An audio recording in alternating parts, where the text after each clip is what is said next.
Well, despite supposedly being a Russian operation, for some reason, the Trump White House has cracked down on Russia Today. That's the Kremlin-backed news outlet, the cable outlet.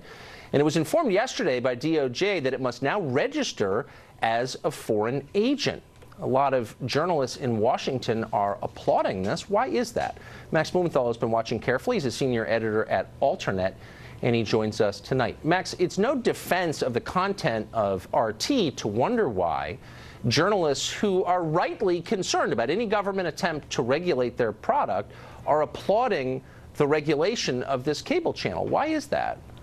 Yeah, I mean, the Washington Post has said democracy dies in darkness, but they've been pushing this campaign against RT on a, what I would consider a shoddy basis, and we're watching democracy kind of fall apart, and the Washington Post and other mainstream outlets are bringing the darkness or the silence. I mean, the ACLU is silent on this matter. RT was threatened with the arrest of its news director and the seizure of its assets. We're witnessing the rebirth of a kind of new McCarthyism, in my opinion. And let me just talk about why I think this is happening. I mean, I go on RT fairly regularly, and the reason I do so is because while the three major cable networks are promoting bombing and sanctioning half the world, at least the non-compliant nations in it, RT is questioning that. They let me talk about, for example, what the real sources of foreign influence are in this town, including the Israel lobby and organizations like AIPAC, which have been promoting a humanitarian catastrophe in the Gaza Strip, war on Lebanon, war on Iran, and which is not required for some reason to register as a foreign agent, and I don't know why that is. Are there other news organizations that have been required to register as foreign agents other than this one?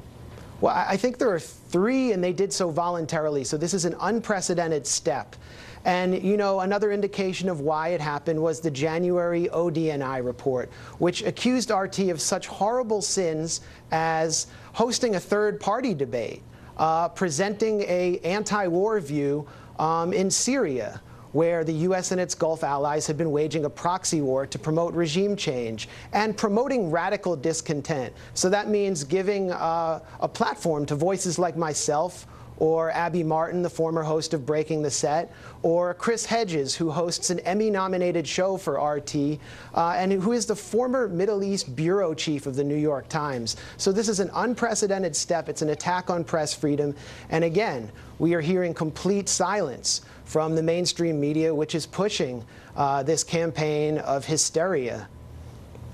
Yeah, I mean, to me, that's the remarkable part of this, because reporters have, and I think it's noble most of the time, this reflexive instinct to defend the right of news organizations to say what they want, but not in this case. And I just think, I don't understand. Where's the Committee to Protect Journalists on this? Yeah, I mean, during the Obama era, I think it was Robert Gibbs, Obama's press secretary, he said Fox News is not a real news organization.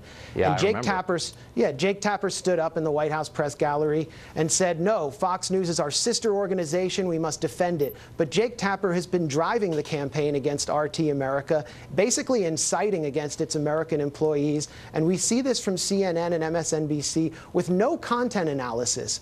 Now let's talk about the real foreign influence in Washington from, for example, the Saudi and UAE monarchies, which are responsible for the worst humanitarian catastrophe in the world in Yemen. Why do we never hear about that on any news network except for RT? That speaks to why there's so much hostility towards RT, because they're exposing the real sources of influence in this town. Max, thank you. I appreciate that analysis. Thanks for having me. Joined now by Fox